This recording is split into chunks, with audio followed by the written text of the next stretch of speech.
Buenas noches a todos. Gracias por estar con nosotros.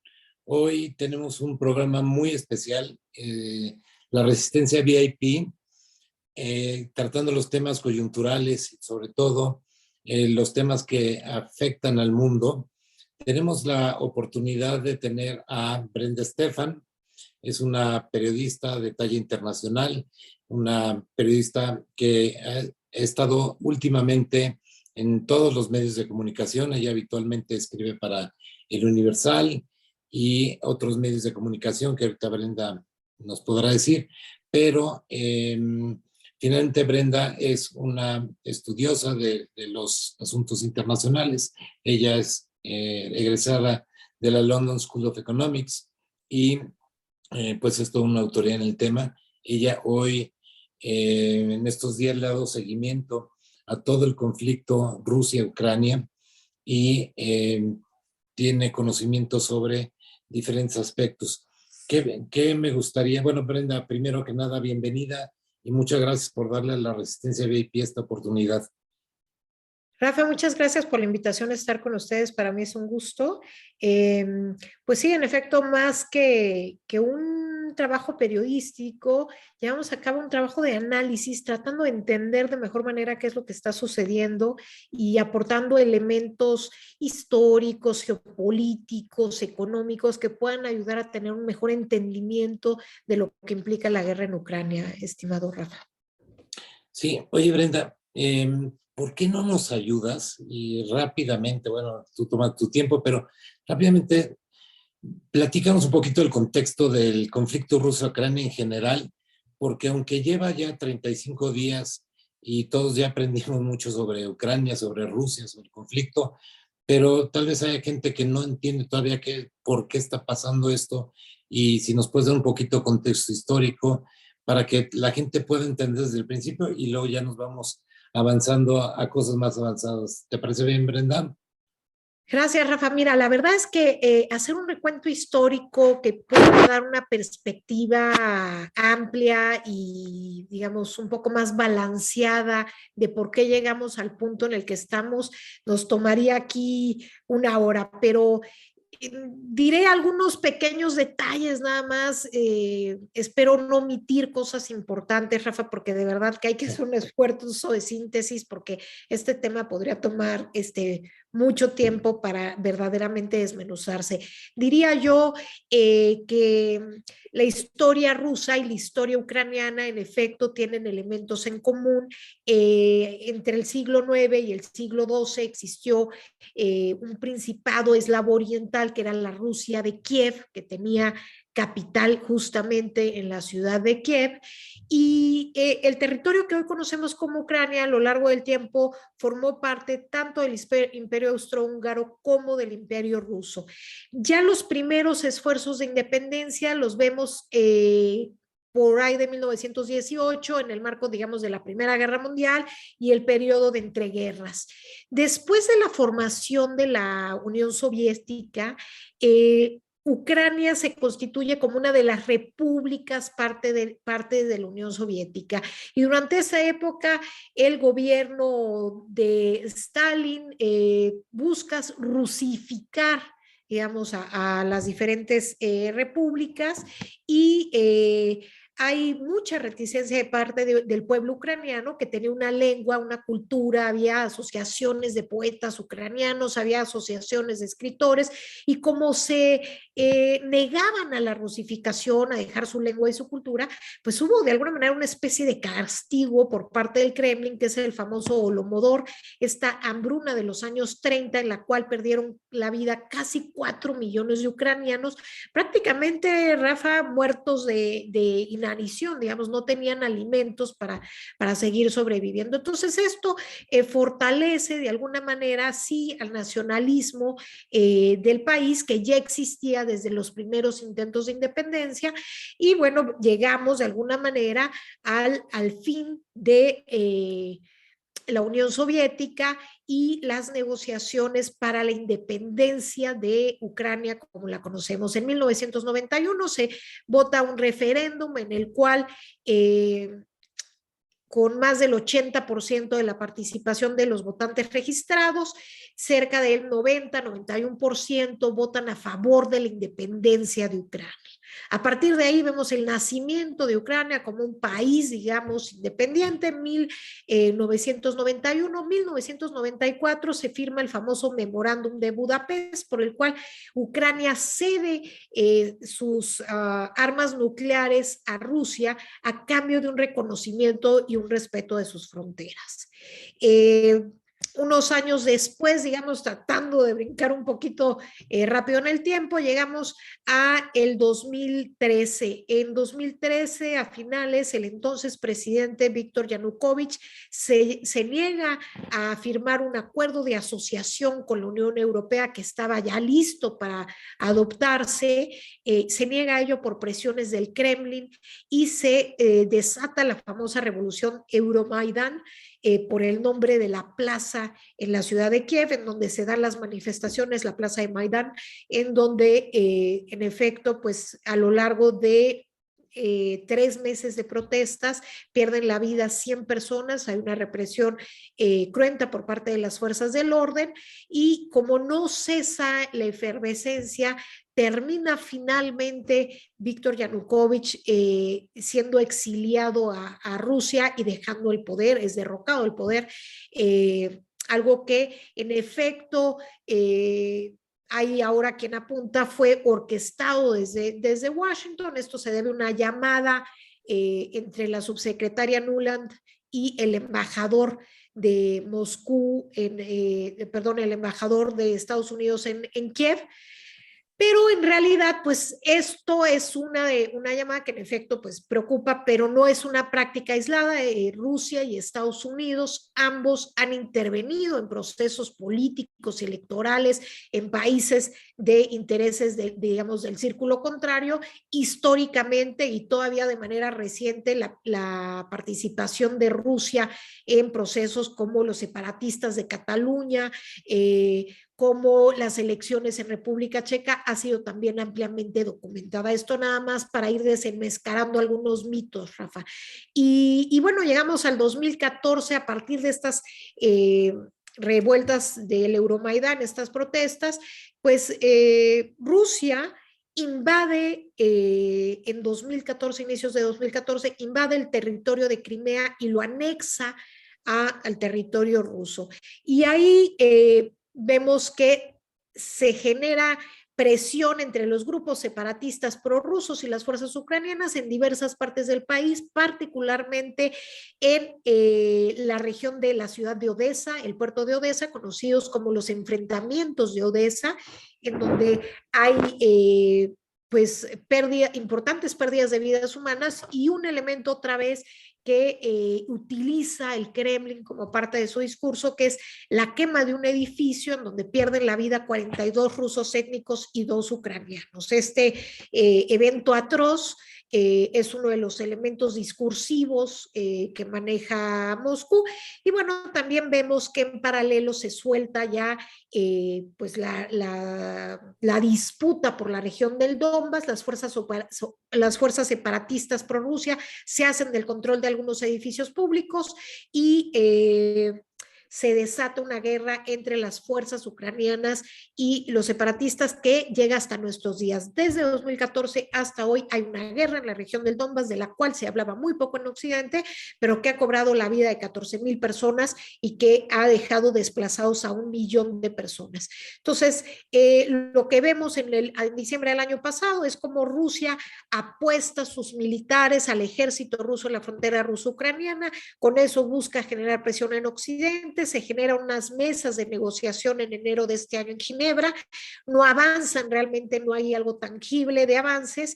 El Kremlin pedía una serie de garantías de seguridad, así las llama Moscú, y básicamente es que Ucrania no perteneciera a la OTAN y que la presencia militar extranjera se replegara a los niveles de los años 90, 97, si no mal recuerdo. Y entonces, pues ahí la respuesta de la OTAN es una negativa, no quieren cerrar la opción, aunque no hay un trámite per se, ni no había nada que hiciera patente un eventual adhesión de Ucrania a la OTAN, sí no quieren dejar que sea Moscú quien dicte estas políticas y por otro lado, pues no pueden pedirle a países que abiertamente han elegido en qué alianza militar participar y que esto ha sido a lo largo de los años, pues tampoco le pueden decir que retiren de ahí sus bases, que retiren de ahí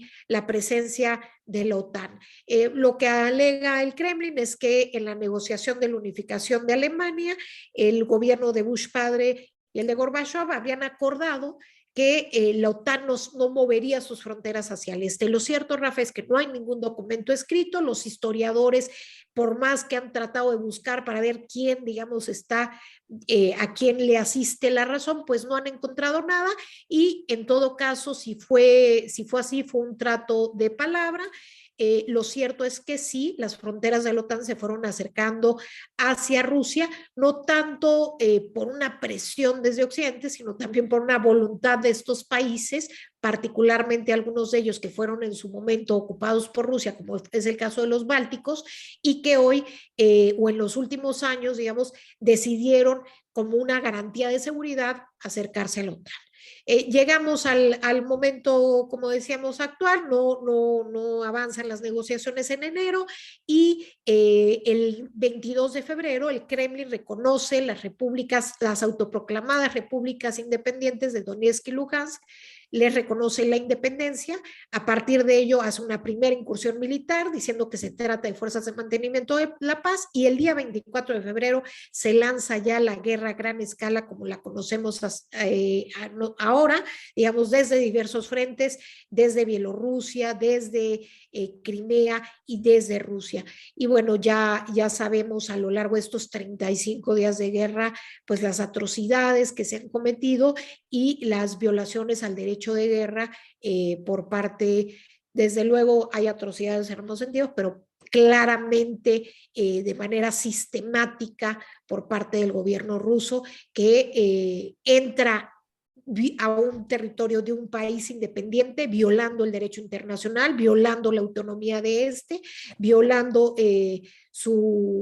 sus fronteras y pues la situación en la que nos encontramos ahora, Rafa. Perdón que me haya extendido tanto, pero es No, imposible hacerlo de manera más corta sin hacer un poco de justicia, digamos, a una visión más completa. no, después de hacerte la pregunta, me quedé dudando, dije, a lo mejor estuvo mal de mi parte, pero brillantemente nos diste en unos cuantos minutos todo este recorrido histórico que creo que le sirve muchísimo a la gente para entender por qué está pasando lo que está pasando hoy en esa región. Y justamente te iba a pedir que te detuvieras ahí porque eh, ya ahí empezamos ya con estos 35, 36 días de invasión armada que Rusia le llama operación especial, en donde Rusia incluso mete a la cárcel a aquellos periodistas o aquellos personajes públicos que se atreven a llamarlo guerra o invasión o de otra forma. Y te referías particularmente ahorita a este tema del ataque a civiles, de todas las atrocidades, decías tú, que están cometiendo, dices ambas partes, pero bueno, la verdad es que el invasor y el agresor de un país soberano, como bien lo dices, pues es Rusia. Y me gustaría que nos comentaras un poquito sobre ese tema, Brenda. Yo te comenté el otro día que me gustó mucho un tuit que vi tuyo en tu red social, que por favor dínosla, porque comentabas que criticar a Rusia por la invasión y por estas atrocidades que están cometiendo contra la sociedad civil no es precisamente ponerte de un lado pro imperialista o pro yanqui. Coméntanos un poquito de eso porque creo que también es importante para la gente, por favor. Gracias, Rafa. Mira, claramente en este conflicto hay un agresor y un agredido. Cuando digo que hay atrocidades de ambos lados es porque la guerra per se implica matar al enemigo. y al momento de matar al enemigo, aún si es un invasor, pues estamos hablando de atrocidades. Pero claramente en este conflicto hay un agresor y un agredido. Todo el contexto que dimos previo a esto sirve para explicar cómo llegamos aquí, pero no para justificar de ninguna manera el actuar de Rusia.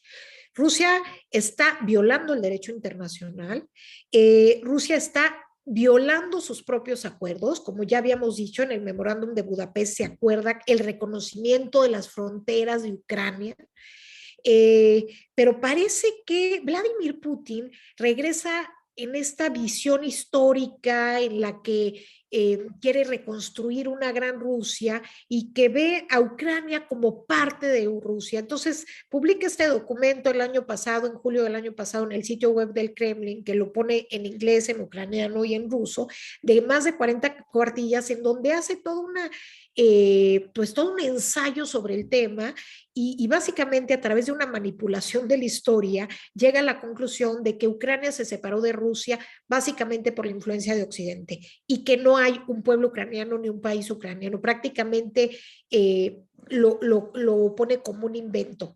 A partir de ello, el Kremlin busca, en teoría, y de los elementos que ya mencionamos de los últimos años, en teoría busca proteger a los rusos étnicos que viven en Ucrania. Y lo que se ve en la televisión rusa, lo que ven los rusos, es que esta es una operación militar, que había una guerra, que ahora están entrando con el ejército para proteger a estos rusos, que los objetivos son meramente militares, que no hay objetivos civiles y que son en defensa incluso de los propios ucranianos ante las agresiones de los grupos, digamos, de las milicias ucranianas. Así es como de alguna manera lo enmarcan. ¿No?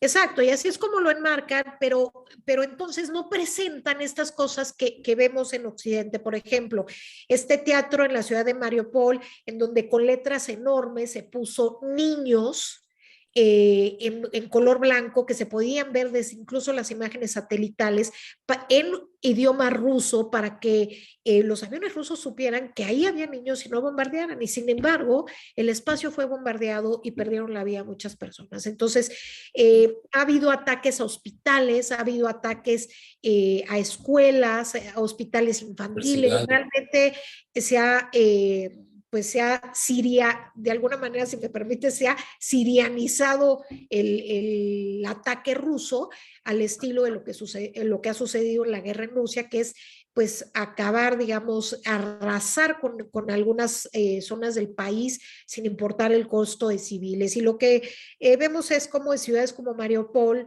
se ha establecido un sitio militar alrededor de la ciudad que impide que entren y salgan bueno, que impide que salgan civiles, pero que impide que entran medicamentos, alimentos y no hay acceso ni a agua ni a luz. Así viven casi 160,000 personas desde hace más de 3 semanas. Entonces, desde luego, este costo humanitario, la intención es que pese en el ánimo del gobierno ucraniano para que éste capitule o ceda en las negociaciones de frente a Rusia. Entonces, creo que por eso estamos viendo esto que en los primeros días sí eran más bien ataques militares y que conforme fueron pasando los días, vimos como el ejército ruso, que había subestimado la resistencia ucraniana desde el Kremlin, pues ante la imposibilidad de avanzar de manera rápida y hacer una guerra de unos cuantos días, pues han optado por incrementar el costo humanitario para poder tener una posición de mayor fuerza en la mesa de negociación.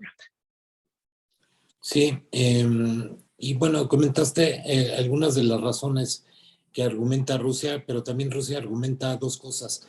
Una, la violación de Ucrania del protocolo de Minsk, y la otra, que es un gobierno y un estado nazi, ¿no?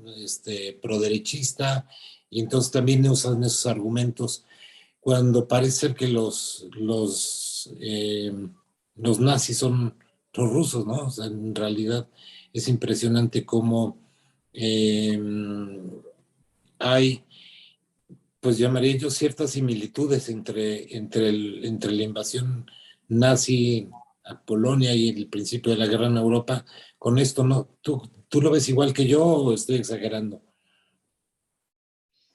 Bueno, yo creo que el discurso este de desnazificar a Ucrania, pues es una falacia que utiliza, es un despropósito narrativo que utiliza el Kremlin para justificar de pretexto para esta guerra.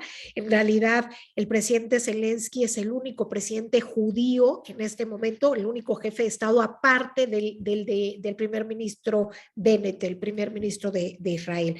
Entonces, por un lado eso, pero además, ciertamente en Ucrania, como lo mencioné, existen grupos nacionalistas, como existen en muchos países del mundo, y que a lo largo de la historia pues han tenido mayor o menor influencia, es parte del espectro político ucraniano, es una discusión abierta, digamos, en Ucrania, pero su partido, su representación no está ni en el Congreso, que es la Rada, ni en el Ejecutivo. Entonces, realmente no tienen un poder político en este momento.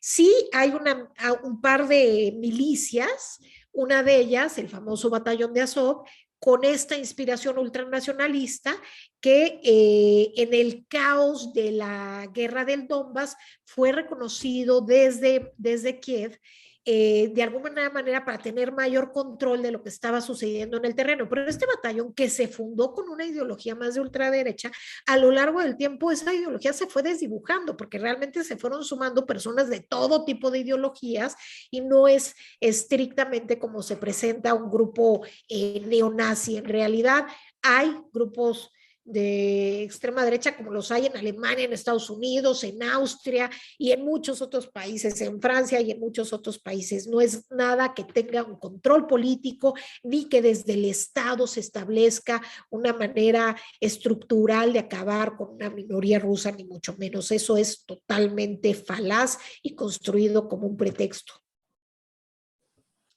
Sí, oye, y bueno, ya nos diste una introducción ¿no? Histórica, nos diste una introducción de los argumentos de Rusia para justificar esta invasión y qué ha pasado en esos 35 días. Me gustaría preguntarte qué ha pasado así rápidamente, sobre todo en el aspecto político, diplomático, que tú lo has estudiado bien. Eh, ¿Y en qué estado estamos ahorita? Se habla de negociaciones de paz bastante fructíferas, pero pues ya no sabemos si creerlo o no creerlo. ¿Cómo lo sientes tú, Brenda? Bueno, lo que vimos es que el ejército primero se concentró más en la zona del este, pero sí fue avanzando hasta el norte, la ciudad de Kiev, y algunos ataques de manera más aislada, pero sí presentes en el occidente de Ucrania. Entonces, realmente sí hay una campaña militar para todo el país. Me parece que el Kremlin subestimó la resistencia ucraniana, subestimó la reacción de Occidente y sobreestimó la capacidad militar propia. A lo largo de los últimos años, Vladimir Putin había invertido o había aumentado el presupuesto del ejército un 30% y había buscado modernizar sus fuerzas armadas. Lo que se sabe ahora es que mucho de este presupuesto no terminó donde tenía que estar. Hay incluso algunos generales y personal de inteligencia que han sido cesados de sus cargos en los últimos días, incluso puestos bajo arresto domiciliario, bajo la lógica de que no habrían informado de manera correcta al Kremlin de cómo estaba la situación en el terreno. Lo cierto es que lo que se pretendía hacer desde Moscú, una guerra rápida de control del país, pues no se logró. Y han de alguna manera tenido algunas dificultades logísticas. Eso no significa que tengan dificultades, no significa que Rusia esté derrotada militarmente, ni que se esté retirando porque está derrotada. Me parece que hay lo que vemos en los últimos días, la decisión pues anunciada desde el Kremlin el viernes de la semana pasada de concentrarse en el este de Ucrania. Ya después de las negociaciones en Estambul el día de ayer se presenta esto como un acto de buena voluntad de parte de Moscú. Me parece que más que un acto de buena voluntad para las negociaciones, obedece a una realineación de objetivos en donde concentrarán sus fuerzas en el este del país. Kiev dice que puede tratarse de una estrategia para dividir a Ucrania en dos, un poco a semejante a lo que vimos en Corea del Norte y Corea del Sur, o las dos Alemanias después de la Segunda Guerra Mundial. Entonces, hay ese temor porque se está concentrando Moscú en el este, y a pesar de que ayer se dieron unos yo diría incipientes avances, que sí son un pequeño rayo de luz, pero que de ninguna manera permite, digamos, yo creo que de ninguna manera justifican echar las campanas al vuelo, porque lo que hay es, por un lado, Ucrania acepta que tendrá neutralidad militar, que no formará parte de la OTAN como parte de esta neutralidad militar, y para ello pide que haya garantías y que haya países garantes de la seguridad de Ucrania, que en un momento dado, si Ucrania sufre una agresión, puedan estos actuar. De alguna manera está pidiendo entrar a la OTAN sin entrar a la OTAN, porque además los países que está mencionando para que sean estos garantes, pues incluyen a las tres potencias nucleares occidentales, ¿no? Francia, el Reino Unido y Estados Unidos. Entonces, parece un poco difícil de que se llegue a un acuerdo en ese sentido, pero hay un primer paso de voluntad de ser, digamos, militarmente neutros. Y por otro lado, Rusia cede en la intención de que Ucrania no forme parte de la Unión Europea. O sea, Rusia dice, está bien, estamos de acuerdo con que eventualmente Ucrania pueda formar parte de la Unión Europea, pero el punto álgido es dónde se ponen las fronteras, qué pasa con la región del Donbass, qué pasa con ciudades como Mariupol. Mariupol forma parte del Donbass, de la parte sur del Donbass. ¿Qué pasa con estas regiones en donde no hay una definición clara y que harían que Ucrania tuviera fronteras borrosas y por lo tanto sería imposible que entrara a la Unión Europea? Entonces creo que sí hay pequeños rayos de luz, pero no hay pues no hay una claridad de que esto ya realmente sea un acuerdo sólido que pueda llegar a la paz, sobre todo porque no ha estado acompañado de la realidad en el terreno. Después de los buenos anuncios, entre comillas, del día de ayer, pues la noche hubo ataques en Kiev, hubo ataques en el occidente del país, entonces no es como que haya terminado la guerra ahí. Y también, pues ayer mismo el presidente Macron de Francia habló con Putin para buscar establecer un corredor humanitario de esta ciudad de Mariupol, de la cual tanto hemos hablado, y buscar evacuar a población civil. Esto lo haría con apoyo del gobierno turco, que de alguna manera tiene una buena relación con ambos, con Ucrania y con Rusia, y es ahí donde se están llevando a cabo las negociaciones, en Estambul, y también con apoyo del gobierno griego, porque en la ciudad de Mariupol hay históricamente una comunidad griega muy importante. Sin embargo, pues el Kremlin se negó a esto, dijo que Vladimir Putin lo pensaría, y me parece que esto es solo muestra de que no va a cesar en sus intentos por controlar esta región del país, Rafa, con todas las implicaciones que ello tiene, y que desde luego, aunque una parte del occidente se libre de la guerra, no significaría el fin de la guerra. Sí, entras ya en el terreno, Brenda, muy interesante, en el terreno de pues las fronteras y el futuro y Europa y todo eso, pero ¿qué opinas de China? China desde el principio, si recordarás que Putin hizo un viaje a China con motivo del fin de los Juegos Olímpicos de Invierno, y después se supo que Putin le había informado a Xi Jinping que iba a invadir, y Xi Jinping le había pedido a Putin que lo hiciera después de las Olimpiadas. Y después ha habido ahí mensajes, pues,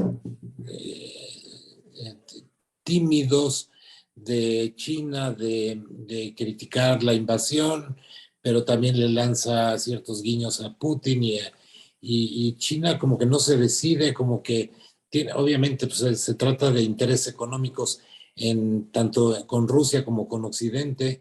Se ve que está cauteloso, pero también advierte China a Estados Unidos que no provoque una tercera guerra mundial.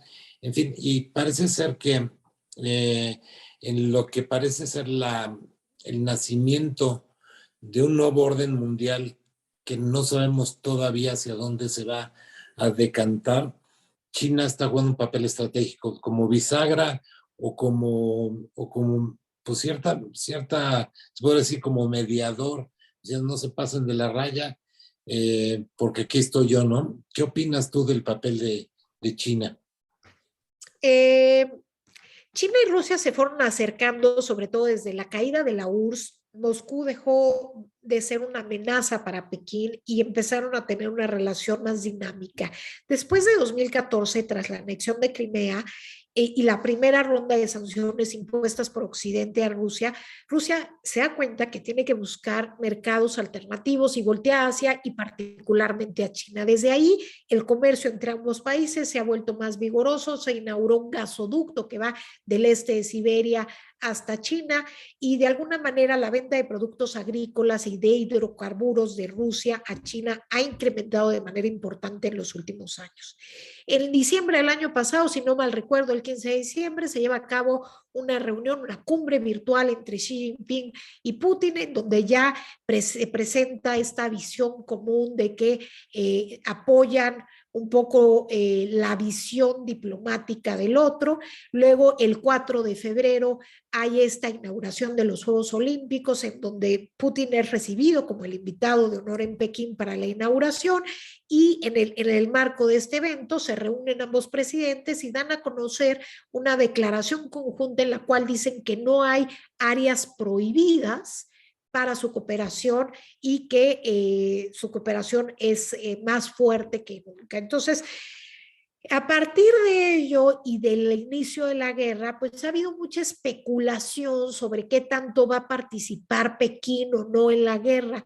Yo creo, Rafa, que China es profundamente pragmática y está cuidando sus intereses, que dentro del acomodo global de las piezas para China es importante Moscú, pero no es lo más importante.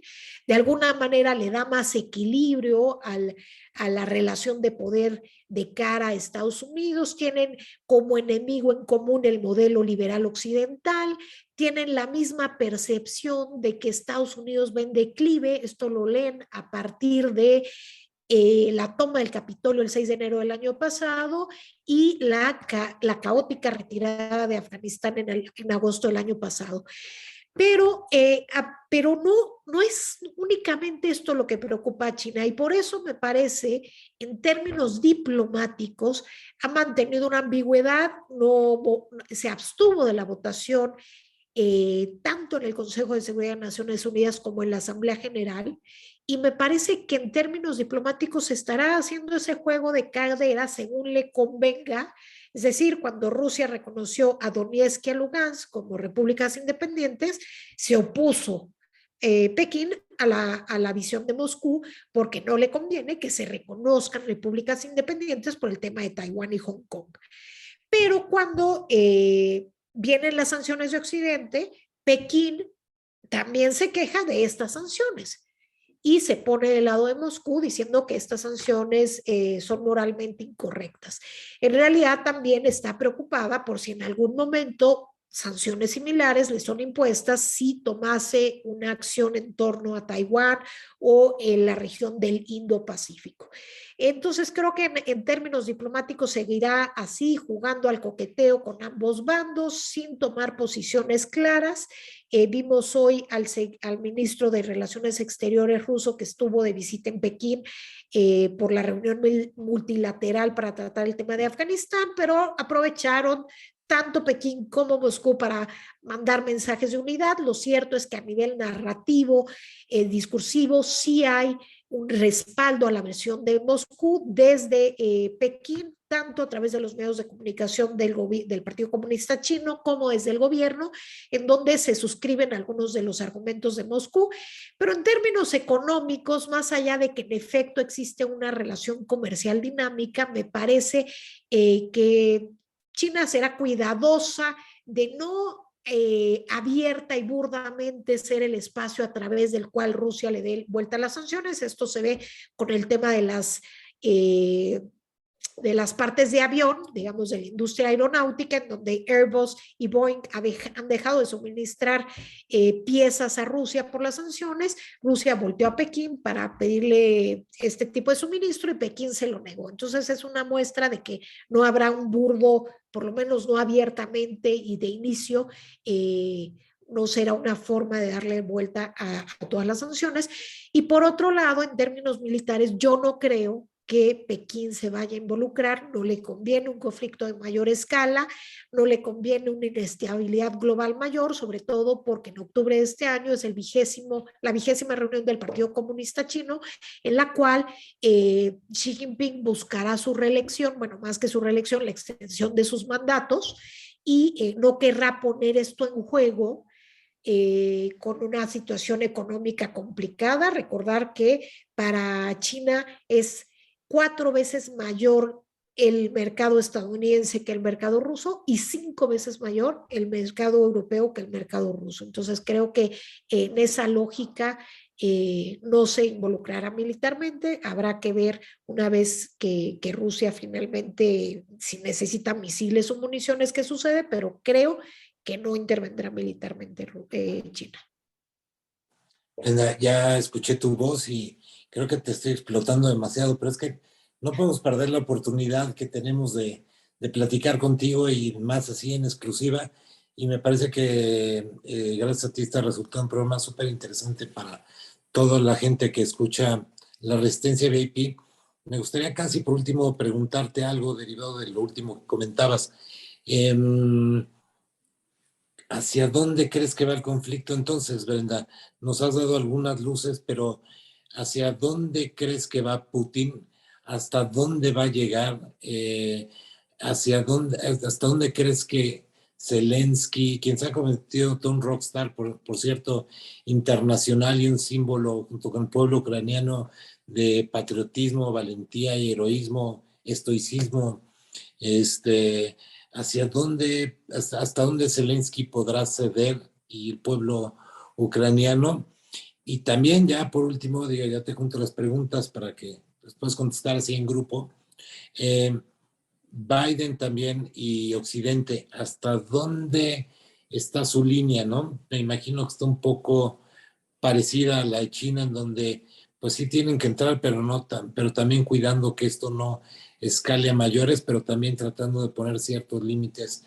Y bueno, te dije que es casi mi última pregunta y me alargué ahorita un poquito para que pudieras respirar. Yo creo que Occidente, la OTAN y, digamos, Estados Unidos no van a intervenir militarmente, salvo que haya un ataque a un territorio de alguno de los miembros de la OTAN. Si eso no sucede, veo muy difícil que intervengan militarmente.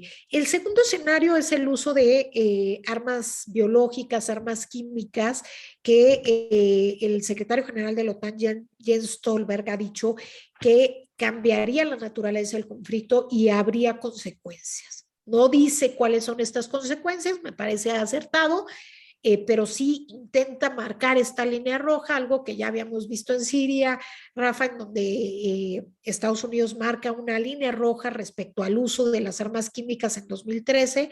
Finalmente, el ejército ruso utiliza armas químicas en Siria y Estados Unidos decide no invadir.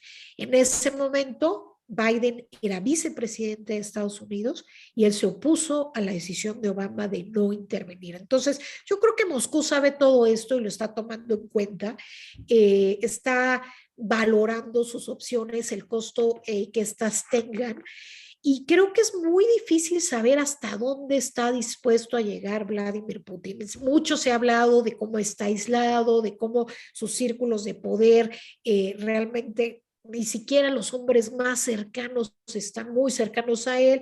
Es difícil saber cuál es su visión. Es un hombre que ha hecho el putinismo per se, es parte de este obscurantismo en la información, en la toma de decisiones y una verticalidad brutal en la toma de ellas. Entonces creo que es difícil saber hasta dónde. Lo cierto es que no creo que sea una rápida solución. al conflicto, hasta dónde está dispuesto a ceder cada uno. Esto tiene que ver, como en todas las guerras, con la relación de fuerzas en el terreno. Hasta dónde va a ceder Ucrania, pues dependiendo sí también de cómo esté la guerra en territorio ucraniano. Occidente creo que está buscando ganar una guerra sin entrar en ella, porque justamente quieren evitar el riesgo de una tercera guerra mundial. Me parece la decisión correcta.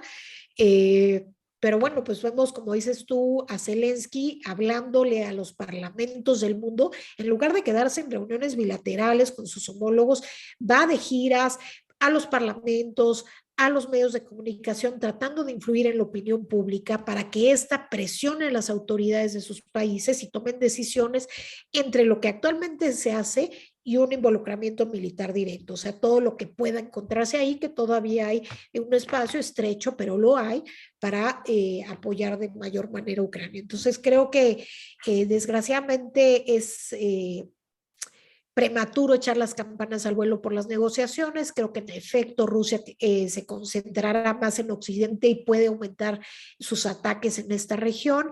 Creo que depende cuánto puedas resistir el pueblo ucraniano, la posibilidad de que pues Kiev ceda algo más en las negociaciones. Entonces habrá que ver, Rafa, yo creo que todavía esto le queda un tiempo por delante. Qué triste, ¿verdad? Es un episodio histórico triste, como muchos que ha habido en la historia, como muchos que ha habido recientemente, como muchos en los que ha participado como invasor Estados Unidos o Rusia. No es que aquí tomemos partido a favor o en contra, pero como tú bien decías, Rusia es el invasor de un país soberano y me parece que Zelensky y el mundo han llamado a Putin a negociar, a sentarse en pues, diario, más que sí en reiteradas ocasiones, todos los días. Creo que Zelensky lo reitera, hace su llamado a pedir armas, aviones, tanques sobre todo, pero no deja de pedir negociaciones, ¿no? No deja de pedir incluso sentarse directamente con Vladimir Putin. Y vemos también el desarrollo de una guerra, pues dicen que es la primera en redes sociales, ¿no? La primera que se desarrolla en redes sociales y creo yo también una de las primeras donde, por lo menos donde yo me acuerdo, donde casi se vuelven personajes importantes, actores importantes, pues personajes famosos o actores que no tienen nada que ver con los gobiernos, como Elon Musk, como Abramovich, Roman Abramovich, el dueño del Chelsea. ¿Tú cómo ves esta nueva forma de hacer la guerra, todo esto que está pasando con nuevos actores, con redes sociales? Sí, en efecto, es una guerra diferente, es una guerra híbrida que tiene elementos que no se conocían en las guerras pasadas y que han sido explotadas desde ambos lados. Es decir, quizás en la guerra en Siria, cuando nos dicen por qué no ha habido tanta atención de Occidente, evidentemente no hay una amenaza a Europa, no hay una amenaza digamos, al modelo liberal occidental y eso influye en la reacción de los medios occidentales y también de la opinión pública. Pero además de ello, me parece que Zelensky ha sabido aprovechar la comunicación, las redes sociales para mandar sus videos, sus mensajes y esto genere olas. Han editado videos sobre lo que está sucediendo, videos fuertes con contenido gráfico y esto desde luego influye en el ánimo. Y en realidad esto, pues sí, es una guerra de la propaganda rusa, ¿no? De esta versión de las cosas, pero también hay una guerra de la comunicación en general, en donde incluso las imágenes que hay de soldados ucranianos son mucho menos que las que hay de soldados rusos. Y esto obedece a que el invadido es Ucrania, quienes graban al agresor son los ucranianos, lo suben a sus redes y hay miles y miles y miles de videos de estos en todas las redes sociales, filmados desde casa por cualquier ucraniano con su celular y esto alimenta un poco pues también al espíritu de resistencia ucraniano, de lo que se ve, de las historias que se cuentan. Hay una de una señora ucraniana que recibió en su casa a unos soldados rusos y los envenenó y se volvió muy viral en Ucrania. O sea, hay como pues esta información que sirve para ser un aliciente para la resistencia ucraniana, pero también para movilizar a la opinión pública en general, sobre todo en Occidente, que es el área del mundo más implicada en el conflicto, Rafa. Y bueno, estos personajes, los oligarcas en esta región del mundo no son nuevos en las negociaciones. Cuando se separa la Unión Soviética y se crean pues los países independientes, casi en todas las mesas había oligarcas participando. En los gobiernos de Ucrania es común que los oligarcas sean asesores o cercanos a los presidentes históricamente. Y bueno, en este caso, Abramovich ha cobrado particular relevancia por su cercanía al gobierno ruso, pero por su entendimiento del mundo occidental. Lleva 20 años viviendo en el Reino Unido y también por sus múltiples nacionalidades, ¿no? Si no mal recuerdo, tiene pasaporte de Israel, de Portugal y ruso, ¿no? Entonces esto pues también como que le da una versatilidad a su figura en las negociaciones. Y bueno, pues ya lo que decías, personajes que se han vuelto centrales a la guerra sin estar en la guerra como Elon Musk, incluso los tuiteros o los tiktokeros ucranianos eh, han estado documentando cómo es la vida en la guerra, cómo van a conseguir el pan y tienen millones de vistas y de seguidores. Entonces sí, en efecto, es una guerra diferente, Rafa. Brenda, pues podríamos seguir platicando contigo horas. El tema da para muchísimo y va a seguir dando en el futuro. Ojalá en unas semanas o cuando haya algún evento importante que lo amerite, podamos volver a tener la oportunidad de platicar contigo.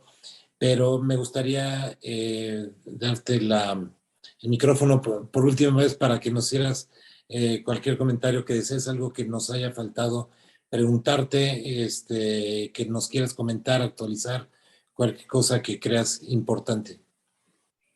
Pues mira, Rafa, yo creo que lo importante para cerrar el programa sería decir que podemos hacer muchos análisis históricos, políticos, geopolíticos, económicos sobre el conflicto, pero las guerras cobran vidas, las guerras dejan niños huérfanos, las guerras dejan madres que pierden a sus hijos o que quedan viudas o viudos. Hay un enorme sufrimiento y nosotros estamos a kilómetros de distancia desde la comodidad haciendo un análisis, pero no se puede dejar nunca de ver el costo humanitario de las atrocidades, de la barbarie que es una guerra, que no deberíamos nunca de llegar a este extremo y lo que implica para la humanidad. Y bueno, hacer oración, buenas vibras, buenos votos, dependiendo pues la filosofía de vida de cada quien, pero mandar estas energías positivas para que haya menos sufrimiento, para que se logre un acuerdo de paz. A mí me sorprende que haya quien diga, es que hay que acabar con Putin, no hay que lograr un acuerdo de paz, sino derrotarlo. Yo creo que en este momento, para evitar mayor pérdida de vidas humanas, para evitar mayor daño a Ucrania y para evitar el riesgo de una escalada del conflicto, en este momento la mejor opción es que se logre un acuerdo de paz y hay que hacer votos para que eso suceda, aun cuando ahora se ve todavía en ciernes. Sí. No, yo estoy totalmente de acuerdo contigo. Sabes que siento que hay una cierta apatía, por ejemplo, en México. He visto en varias capitales del mundo, sobre todo en Europa y en Estados Unidos, de protestas en contra de la guerra. Aquí en México, en la embajada, hubo algunas protestas pues, de ucranianos y amigos de ucranianos que fueron a protestar, pero la verdad es que es muy tímido. Creo que en México estamos tan inmersos en nuestra política interna, lo que nos pasa aquí, la situación económica, y es entendible. Bueno, obviamente tenemos que preocuparnos más por lo inmediato y por lo nuestro, pero no podemos dejar de preocuparnos y dejar de ver y observar, criticar, opinar y tener este tipo de programas y denunciar de aspectos tan relevantes, tan importantes que pasan en el mundo, sobre todo, como dices tú, cuando hay tanta atrocidad contra niños, mujeres, hombres, familias, un país invadido por una potencia mundial en donde un país soberano simplemente es atacado con argumentos que pues pueden ser discutibles históricamente, lo que tú quieras, pero pues no dan de ninguna manera una validez que amerite una invasión de este nivel, una invasión que ha destruido ciudades. Veía yo, por ejemplo, fotos aéreas de Mariupol y antes y después, y es pues devastador, ¿no? O sea, literal. Y todo es así, ¿no?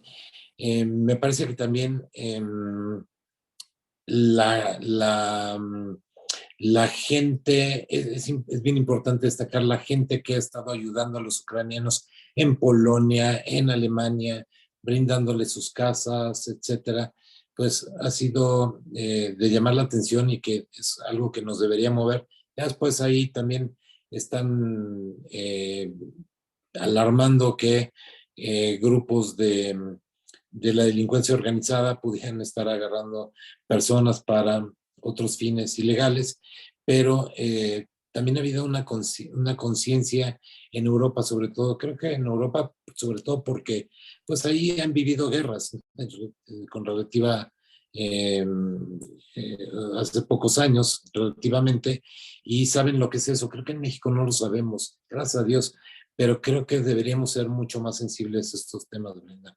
Yo creo que Europa, pues de entrada se ve amenazada. Sí, Tienen el mismo enemigo en común que Ucrania. Y también pues la cercanía cultural, eh, geográfica, pues ayuda a que se den esto. Y obviamente pues estando los países cerca de las fronteras de Ucrania, pues hay un mayor flujo de ucranianos a estos países, pero sí no deja de ser loable como la sociedad civil de varios de estos países le ha abierto las puertas a estos 4 millones de personas que han abandonado Ucrania. Y lo que decía es parte de este costo, 4 millones de personas que abandonan un país y que uno se pone a pensar si fuera uno que de un día para otro tienes que salir con lo que traes puesto y una pequeña bolsa e irte a otro país. En realidad son cosas tremendas. Esto que estamos viviendo, Rafa, más allá de la suerte de Ucrania y su futuro, marcará la historia de la humanidad, del derecho internacional, de la geopolítica, de las relaciones internacionales, de la economía global y tendrá inevitablemente un impacto en México, un impacto en las familias mexicanas, por muy lejano que lo queramos ver, sería motivo de todo otro programa ver las implicaciones económicas y geopolíticas a futuro, pero que no haya duda, Rafa, que lo que está sucediendo en Ucrania tendrá un impacto en México. sí. A propósito de las implicaciones económicas, pues les recomiendo mucho seguir a Brenda en Twitter. Yo la sigo muchísimo porque ahí me informo con ella. Su Twitter es @B mayúscula guión bajo Estefan. Y ahí ella hace unos hilos muy concretos, pero con muchos datos, con mucha información. Y hiciste uno, Brenda, bien importante sobre todo este tema económico. Ya no te quito más tiempo, pero ojalá tengamos oportunidad de hablar de ese tipo de temas también, que también sabes muchísimo de toda la parte de la economía, la parte energética. En fin, como decimos, este tema da para muchísimo y tú lo sabes todo. Sigan a Belén Estefan ahí en Twitter porque ahí van a aprender de todo con ella. Brenda, pues muchísimas gracias. Espero que te haya gustado el programa. Estoy seguro que a todos los que lo escuchan les va a encantar porque es un programa pues que nos actualizas con la información y nos da la oportunidad de mejorar nuestras opiniones, ¿no? Con todo este contexto histórico también. Quiero mandar un saludo al general Pólvora, obviamente, a Enrique Torres Rivera, a Isa, a Tere Lagos, a Nalú, a Ismael, a Julián, en fin, perdónenme que ya no me extienda más, pero me limitaron el tiempo. Y ahora sí, Brenda, ayúdame a cerrar todo el programa para que ya nos podamos ir.